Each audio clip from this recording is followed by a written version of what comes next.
bem-vindos ao nosso canal. Eu sou Karen Beraldini e eu vim trazer as notícias esportivas desta semana, como a do Brasileirão, Copa do Brasil, Libertadores, Sul-Americana e todas as notícias relacionadas ao esporte. Mas antes de começarmos, já deixa o seu like, se inscreve no canal se você ainda não é inscrito e ative o sininho de notificações para você receber toda vez que eu postar vídeo novo e assim ficar por dentro de todas as notícias. Então bora conferir as notícias dessa semana.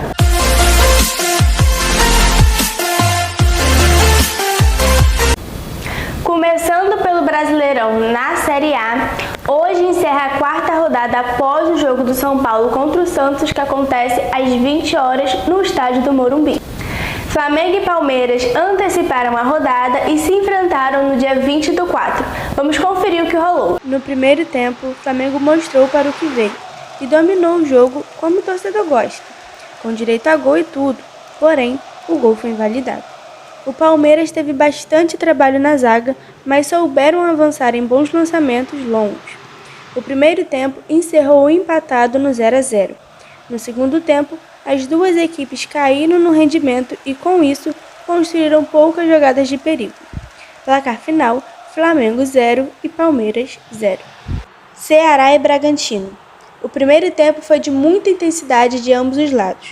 O Ceará começou pressionando muito o ataque com o objetivo de abrir o placar, mas a falta de efetividade dos movimentos e erro no passe, além das finalizações, frustrou os planos do Vozão.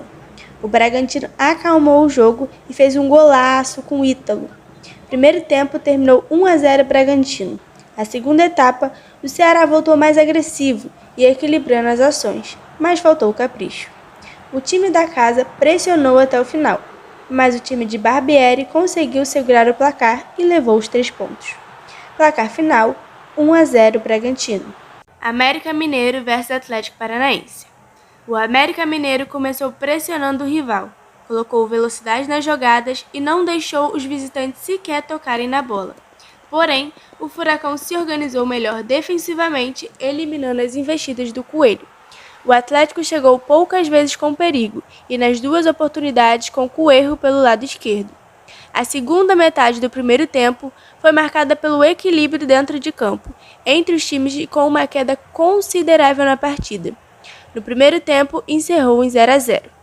No segundo tempo, o equilíbrio persistiu de ambos os lados. Os times buscaram explorar jogadas de velocidade, mas seguiram sem uma boa finalização. Os dois técnicos fizeram substituições para mudar o ritmo do jogo dentro de campo, mas o Mancini foi o mais feliz nas trocas. Aos 30 minutos, Cáceres acha Ramírez e os dois tinham acabado de entrar, e o colombiano fez uma jogada e estufou as redes. Placar final, América Mineiro 1, Atlético Paranaense 0. Goiás e Atlético Mineiro. O Atlético começou pressionando, enquanto o Goiás se fechou em busca do contra-ataque. As duas equipes chegaram com perigo apenas uma vez ao gol do adversário. Na única vez que a marcação do Esmeraldina deu espaço, Hulk dominou a bola de fora da área e bateu com categoria para vencer Tadeu, deixando o Galo em vantagem. Primeiro tempo, 1-0 Galo. Na segunda etapa, o Esmeraldina saiu para o jogo e conseguiu um empate num contra-ataque com a Pode. Mas a alegria durou pouco, pois em seguida, Vargas colocou o Galo novamente em vantagem. O time mineiro desperdiçou várias oportunidades de matar o jogo e viu Elvis empatar para o Goiás numa penalidade. Placar final, Goiás 2, Atlético Mineiro 2. Cuiabá e Atlético Goianiense. Os anfitriões mato-grossenses começaram no comando, ameaçando mais o adversário, mas os visitantes goianos logo cresceram na disputa e equilibraram as jogadas. No último minuto, antes do intervalo, Jorginho marcou para o Dragão e levou a vantagem para o vestiário. Na volta para o segundo tempo, Dudu esteve perto de ampliar, mas apenas assustou a defesa. Na reta final da partida, Elton deixou no travessão, mas Rodriguinho não perdoou e pegou o rebote e garantiu o gol devolvido para o Dourado. Resultado final, Cuiabá 1, Atlético Goianiense 1. Botafogo e Juventude. Sobre vaias no Newton Santos lotado, Botafogo empata em 1-1 com o Juventude e amplia a sequência invicta para 4 partidas. O alvinegro foi o melhor no primeiro tempo, mas pecou muito no último passe e mesmo com boas chances, Herisson, Patrick de Paula e Chay não conseguiram sair do zero no placar.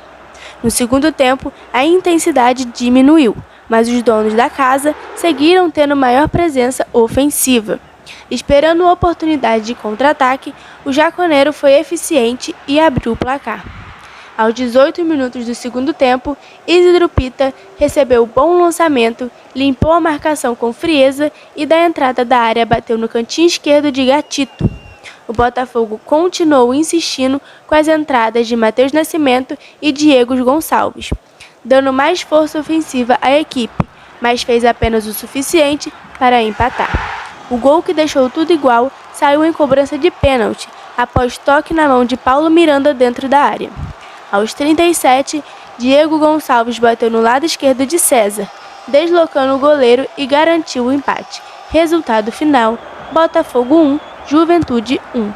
Agora vamos falar do líder da rodada, Corinthians e Fortaleza. O Fortaleza martelou o Cássio na primeira etapa, mas não conseguiu abrir o placar, apesar de 11 finalizações contra apenas uma do Timão. Mas no tempo complementar apareceu o dedo do treinador corintiano.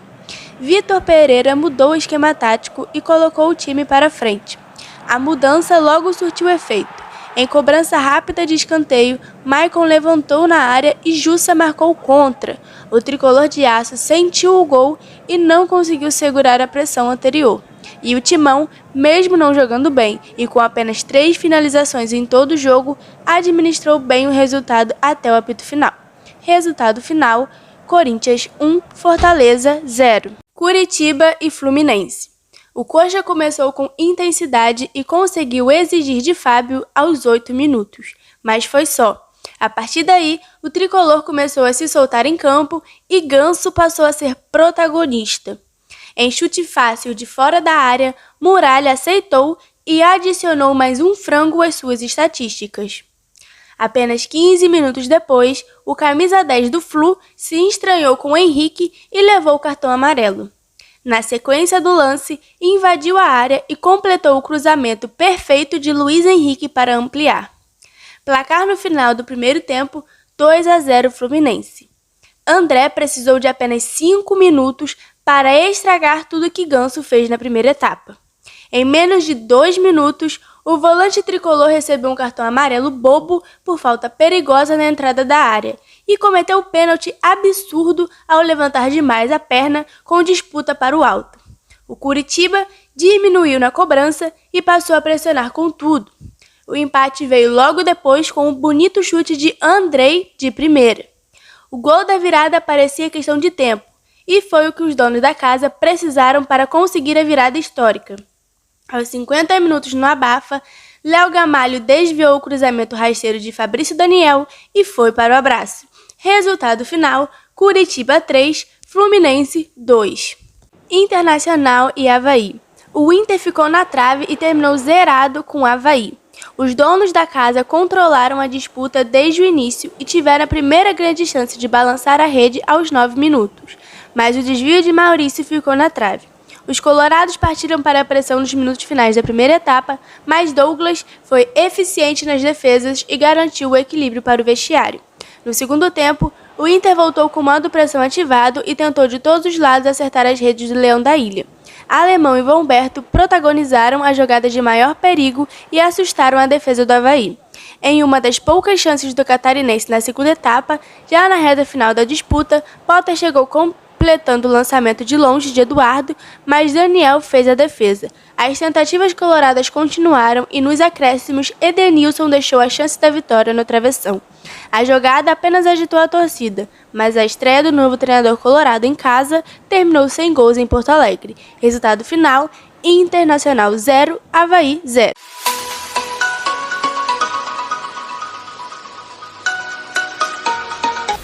Agora vamos dar uma conferida nos 4 primeiros colocados da tabela do Brasileirão na Série B. Em primeiro lugar, temos o Grêmio, com 10 pontos e 5 jogos disputados, sendo o último jogo contra o CRB, no qual o tricolor venceu de 2-0. Em segundo, Bahia, também com 10 pontos e 5 jogos disputados, porém com um saldo de gol menor. O último jogo do Bahia foi contra o Ituano, no qual o Bahia perdeu de 1-0.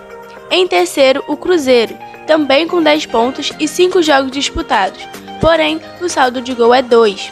O último jogo do Raposa foi contra a Chape, no qual ganhou de 2-0. E em quarto lugar, temos a Chape, com 8 pontos e 5 jogos disputados. O último jogo da Chape foi contra o Cruzeiro, no qual perdeu de 2-0. Agora, antes de encerrarmos, tenho a triste notícia de que Toninho Andrade foi desligado da Portuguesa após o empate de 1-1 contra a Pérolas Negras no campeonato da Série D. A Portuguesa, que vinha fazendo um belo trabalho, que inclusive deu sufoco para o Corinthians na Copa do Brasil, que empatou de 1-1, e ainda vai acontecer o jogo de volta. É uma pena que o Toninho tenha sido desligado, fiquei muito chateada com a notícia, mas infelizmente acontece, e eu quero deixar aqui todo o meu apoio e todo o meu carinho para o Toninho Andrade. Agora chegamos ao final do nosso programa e se você gostou do vídeo, não se esqueça de deixar o seu like, se inscrever no canal se você ainda não é inscrito, ativar o sininho de notificações para você receber toda vez que a gente postar vídeo novo e comente aí embaixo qual é o seu time do coração, o que você quer ver aqui no canal, porque às vezes a gente não falou do seu time, mas não foi por mal, tá bom? Então comente aí qual que é o seu time que a gente vai estar falando sobre ele e até o próximo vídeo.